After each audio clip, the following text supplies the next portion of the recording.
Assalamu alaikum. Welcome to Shah Group Educational Channel. This is your mathematics instructor Muhammad Faizan. Class 9, subject mathematics. Chapter name is linear equation and inequalities. तो equations की सारी बातें पढ़ ली हमने. अब बारी है inequality की. पिछले लेक्चर जरूर देखे हो आपने.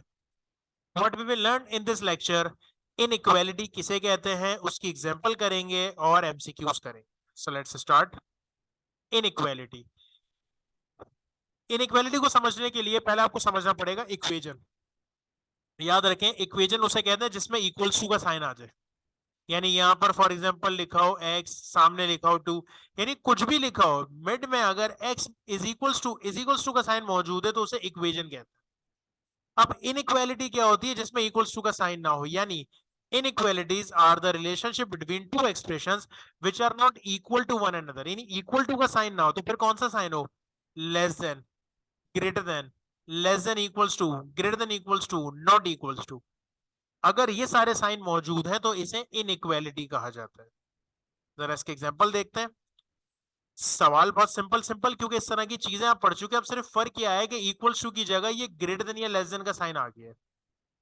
तो अच्छा, आपको एक चीज और ये भी नजर आ रही होगी, ये चीज भी हमने लास्ट लेक्चर में पढ़ी है, इस चैप्टर के थर्ड लेक्चर में, तो वो आपने जरूर देखी हो. नहीं तो मैं इसमें भी जरा सा रिपीट कर दूंगा. देखें करना क्या है. पहले तो बड़ा सिंपल है, जैसे आप इक्वल्स टू को सॉल्व करते थे ना वैसे इसको सॉल्व करें. एक्स की वैल्यू निकालनी है. ये प्लस एक्स वहां जाके माइनस हो जाएगा, साइन अपनी जगह पे ग्रेटर देन है बेसिकली. ये -7 वहां जाके हो जाएगा +7. तो बेटा दो में से एक गए तो एक बचा. 6 और 7 मिलके कितने हो गए? 13. ये आपको एक्स मिल गया. बस फर्क ये, पिछली बार इक्वल्स टू होता था, यहाँ आंसर खत्म हो जाता था. अब क्या हो रहा है? कुछ लिखा हुआ है आगे, पढ़े जरा गौर से. For all x belongs to n. इसको देख लिया करें क्या लिखा हुआ है. एन मतलब नेचुरल नंबर. कह रहा है अच्छा x इक्वल्स टू 13 नहीं आया, x ग्रेटर देन 13 आया. तो 13 से बड़ी वैल्यूज कौन सी वैल्यूज? n मतलब नेचुरल नंबर. 13 से बड़े नेचुरल नंबर कौन कौन से होते हैं? 14, 15, 16, 17, 18, चलते रहेंगे, कोई एंड नहीं है. ये आपका रिजल्ट बनेगा. तो ग्रेटर देन का मतलब x की वैल्यू 13 से बड़ी और कौन सी वाली? n. अगर यह सपोज करें लिखा होता e, तो आप समझ जाते इवन नंबर्स की बात हो रही है. इवन नंबर्स का मतलब फिर आप 13 से बड़े इवन नंबर्स कौन से लिखते हैं? 14, 16, 18, 20, इस तरह सोन चलता.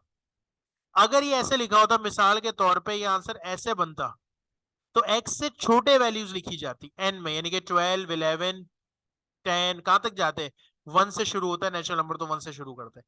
यानी इसको देखना है और इसको देखना है आपको, उसको देखते हुए आंसर बनाना है. चलें एक और करते हैं. x एक तरफ ले आते हैं, ये +3x है, वहां जाके क्या हो जाएगा? माइनस का. ये -6 वहां जाके हो जाएगा प्लस का. बेटा 7 में से 3 गए तो 4. 10 + 6 कितना हो जाएगा? 16. 4 यहाँ मल्टीप्लाई हो रहा है, वहां जाके क्या हो जाएगा? डिवाइड. तो x ग्रेटर देन आ गया 4. ये आपको रिजल्ट मिल गया. अब सॉल्यूशन सेट कैसे बनेगा? 2 मिनट के लिए सपोज करें, 2 मिनट के लिए सपोज करें यहां r की जगह n लिखा होता, तो आप कहते हैं सर 4 से बड़ी वैल्यूज जो नेचुरल नंबर, तो आप कहते थे 5, 6, 7, 8, 9 एंड सो ऑन. अगर p लिखा होता तो 4 से बड़े प्राइम नंबर्स कर देते. r कौन से नंबर होते हैं? Real numbers. अच्छा r रैशनल नहीं होते, याद रखिए, अक्सर कंफ्यूजन होती है. रैशनल नंबर होते हैं q से रिप्रेजेंट, r होते हैं रियल नंबर्स. रियल नंबर 4 से बड़े कौन कौन से हैं? 4.1, 4.2, 4.9, 5.3, 5.33, 5.95, बहुत नंबर्स हैं, आप डिफाइन ही नहीं कर सकते. तो जब इतने नंबर्स हैं, सिर्फ रियल नंबर के साथ ये केस है, इतने नंबर्स हैं आप उनको डिफाइन नहीं कर सकते, तो इसका आंसर लिखने का तरीका कुछ ऐसा होता है. यानी x ग्रेटर देन 4, और सवाल में जो कंडीशन थी वो आपने रिपीट कर दी कि जो r के बराबर है. भाई देखिए, natural number, whole number, even number, prime numbers आप लिख सकते हैं, आपने लिख दिया. जो नहीं लिख सकते वो फिर आप एज इट इज यहाँ पर लिख देंगे. जरा एक और सवाल देखते हैं. पहले तो क्रॉस मल्टीप्लाई हो रहा है ना, 10 डिवाइड हो रहा है वहां जाके मल्टीप्लाई, 20 डिवाइड हो रहा है वहां जाके मल्टीप्लाई. तो 10 मल्टीप्लाई हो रहा है y + 5 से, और 20 मल्टीप्लाई हो रहा है 25 - 4y से. बेटा 10 को y से मल्टीप्लाई करेंगे 10y, और 10 5 50. 20 को 25 से मल्टीप्लाई करेंगे तो हमारे पास रिजल्ट आएगा 20 मल्टीप्लाई बाय 25 ना, तो रिजल्ट हमारे पास आएगा 500। और 20 को 4 से मल्टीप्लाई करेंगे तो आ जाएगा 81। अब y एक तरफ कर लेते हैं 50 और नंबर एक तरफ कर लेते हैं, 500 प्लस हो रहा है, वहां जाके क्या हो जाएगा माइनस, माइनस का 80, ये 10 प्लस हो रहा है, वहां जाके क्या हो जाएगा माइनस 50 माइनस 500, 50 माइनस 500 आंसर कितना आ गया बेटा, माइनस का 450, माइनस 80 माइनस 10 कितना हो जाएगा माइनस का 90।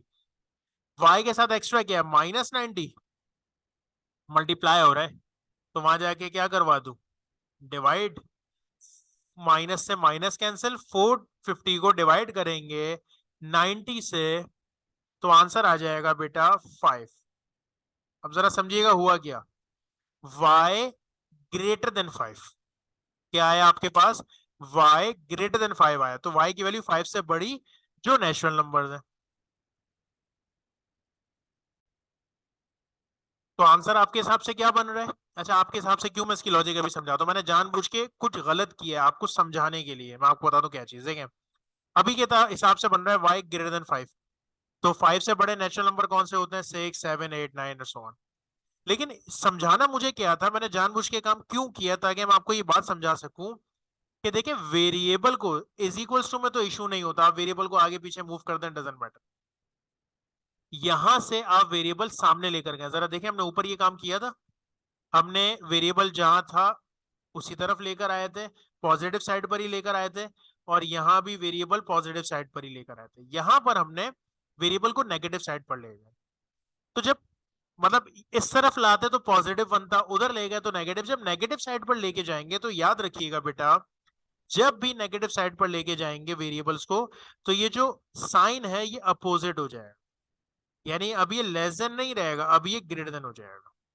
नई बात समझ में आई, देखें जरा वापस समझें क्या कहना चाह रहा हूं, मैं ये कहना चाह रहा हूं कि अभी ये 10y है, ये माइनस 80 को यहाँ ले आते हैं पॉजिटिव साइड पर ले आते हैं, तो ये प्लस का 80y हो जाएगा, साइन वही रहेगी, 500 ये प्लस 50 वहां जाके क्या हो जाएगा माइनस का, 10 और 80 मिलके 90 हो जाएगा, 5 ये हो जाएगा 450, 9 मल्टीप्लाई हो रहा है वहां जाके डिवाइड, तो आंसर आ गया y। आप कहेंगे y लेस देन 5 और यहाँ क्या आ रहा है y ग्रेटर देन 5, क्यों, क्योंकि पॉजिटिव साइड पे हमेशा वेरिएबल को लाया जाता है, देखें यहाँ y की जो वैल्यूज है वो पॉजिटिव है, यहाँ क्या हो गया हम नेगेटिव साइड पर ले गए, जब भी आप इसको नेगेटिव साइड पर लेके जाएंगे तो आप अपनी साइन को चेंज करेंगे, यानी अगर लेस देन है तो ग्रेटर देन कर देंगे और ग्रेटर देन है तो लेस देन कर देंगे, तो यहां पर भी क्या होगा फिर लेस देन आएगा। तो आपके पास दो तरीके, आप इस तरीके से भी सॉल्व कर सकते हैं, लेकिन नेगेटिव साइड पे जाएगा तो साइन चेंज करनी पड़ेगी, और आप इसको नॉर्मल भी कर सकते हैं, पॉजिटिव साइड पर लेकर आए और उसको सॉल्व कर लें, तो आंसर क्या बना y लेस देन 5, यहाँ भी क्या बना y लेस देन 5। तो y लेस देन 5 का जो सॉल्यूशन सेट बनेगा बेटा वो क्या बनेगा, नेचुरल नंबर, वो नेचुरल नंबर जो 5 से छोटे हैं, कौन कौन से हैं 1 2 3 4। बात समझ आई। आपने आसान लफ्जों में अगर बहुत कंफ्यूजन हो रही तो आसान लफ्जों में ये याद रखना है कि हमेशा उस साइड पे वेरिएबल्स को लेकर आए जिस साइड पे वेरिएबल पॉजिटिव हो, और बाय चांस अगर आप नेगेटिव साइड पे चले जाते हैं तो आप इसकी साइन चेंज करेंगे, सिंपल। ओके, फोर्थ पे आते हैं, 5 दोनों से मल्टीप्लाई हो रहा है, 5 2 जा 10, 5 3 जा 15, 6y और 6 8 जा 48, y एक तरफ ले जाते हैं 10y, 6y प्लस हो रहा है वहां जाके माइनस। अब देखें मैंने वापस वही काम किया, क्या काम किया, y पॉजिटिव साइड पर लाया, अगर मैं 10 वहां ले जाता नेगेटिव में आंसर आता तो मुझे इसकी साइन चेंज करनी पड़ती। 10 माइनस 6 कितना हो जाएगा बेटा 4, 15 माइनस 48 आई गेस इट्स 33, तो 4 मल्टीप्लाई हो रहा है वहां जाके क्या हो जाएगा डिवाइड हो जाएगा, आंसर मिल गया। कह रहा था रियल नंबर, तो अभी हमने समझा रियल नंबर को तो हम लिख ही नहीं सकते, तो सॉल्यूशन सेट में जब रियल नंबर को नहीं लिख सकते तो हम क्या करते हैं अपना answer as it is copy करते हैं, और जो सवाल में कंडीशन होती है वो भी वापस बता देते हैं कि बिलोंग्स टू रियल नंबर। अच्छा मॉड के साथ आ गया, आपने मॉड वाले सवाल लास्ट लेक्चर में देखे, अगर नहीं देखे तो पहले जाके वो लेक्चर देखें। क्या लिखा हुआ है आपके पास, मॉड हटाते हैं। जब मॉड हटाया जाएगा तो सामने वाली वैल्यू प्लस माइनस दोनों में लिखी जाएगी। क्या तरीका होता है बेटा, पढ़ा हमने लास्ट लेक्चर में, 11 अलग कर दिया और -11 अलग कर दिया। सो 11 + 8 वहां जाके क्या हो जाएगा, माइनस का। 11 - 8 हमारे पास हो जाएगा 3। 2 यहां मल्टीप्लाई हो रहा है, वहां जाके डिवाइड। तो आपको y का एक आंसर मिल गया 3/2। जब दूसरे आंसर की बात करेंगे तो -11 + 8 वहां जाके माइनस का हो गया। -11 - 8 मिलके हो जाएगा -19। और अगर मुझे y की वैल्यू चाहिए तो -19/2। तो आंसर मिल गया। क्या कह रहा था, रियल नंबर्स। तो रियल नंबर में तो हम आंसर लिख ही नहीं सकते। तो सॉल्यूशन सेट इक्वल्स टू आ गया बेटा y < 3/2 एंड दोनों है ना -19/2 for all y belongs to real numbers. I think last question है। क्या तरीके का आ रहा है बेटा, यहां पर वही मॉड हटाते हैं तो वैल्यूज प्लस माइनस दोनों में लिखी जाएगी। लेकिन क्योंकि ना वैल्यू ज्यादा है, सामने एक वैल्यू नहीं है, दो वैल्यू है। जब दो वैल्यू होंगी तो ब्रैकेट जरूर बनाए, वरना गलती होने के चांसेस है। सो ओके, सो मॉड हटा दिया, वैल्यूज प्लस माइनस दोनों में लिख दी, यानी के प्लस का x +2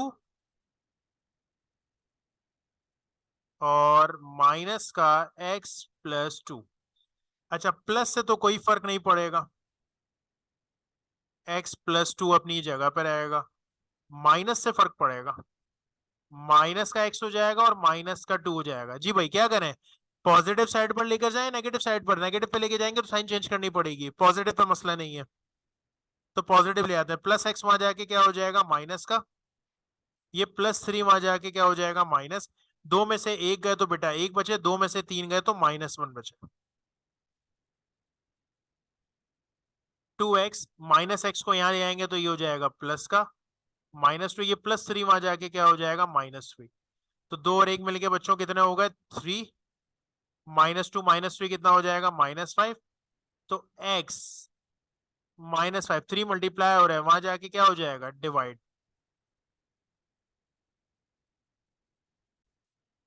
अच्छा, इसमें करेक्शन है छोटी सी बेटा, ये आर था सवाल। तो x belongs to real numbers. अच्छा, अब जाहिर सी बात है हमारे पास दो आंसर्स आए और ये दोनों रियल नंबर्स हैं, उसमें नहीं लिख सकते। तो क्या तरीका है, -1 -5/3 for all x belongs to r। Got it. अच्छा, ये दो वर्ड प्रॉब्लम्स हैं, जरा सा देखते हैं बेटा इसको। अच्छा, वर्ड प्रॉब्लम जरा सा समझना है, सॉल्यूशन इसके बहुत सिंपल होते हैं, सिर्फ लॉजिक समझनी है। लिखा हुआ कि एक तरह से अंग्रेजी पढ़नी है इसकी। कह रहे हैं Ali scored 66 and 72 marks respectively, यानी 2 मार्क्स तो इसके आ गए, 66 आ गए और 72 आ गए फॉर इस two test. What is the lowest marks he must have score, कम से कम कितने मार्क्स आने चाहिए। अच्छा, वो मार्क्स आपको नहीं पता तो वो मार्क्स के लिए मैं इसको एक्स कर देता हूं। इफ एन एवरेज स्कोर, ये जब तीनों का एवरेज निकाला जाएगा तो वो एटलीस्ट 75 है। अब देखें यहां पर ये बात समझनी है खाली, एक 66 आ गया, 72 आ गया, एक मार्क आपको नहीं पता था वो आपने एक्स कर दिया। इन तीनों का एवरेज की बात हो रही है। एवरेज कैसे निकाला जाता है, तीनों को प्लस करके किससे डिवाइड किया जाएगा बच्चों, 3 से डिवाइड किया जाएगा। कह रहे कम से कम कितना आना चाहिए, 75 आना चाहिए, यानी जो वैल्यू हो वो या तो 75 के बराबर हो या 75 से बड़ी हो। तो सिर्फ ग्रेटर देन नहीं लगेगा, ग्रेटर देन इक्वल्स टू लगेगा, कि 75 के बराबर भी हो सकता है और 75 से बड़ी वैल्यू भी हो सकती है। अब इसको हम सॉल्व कर लेते हैं, सिंपल है।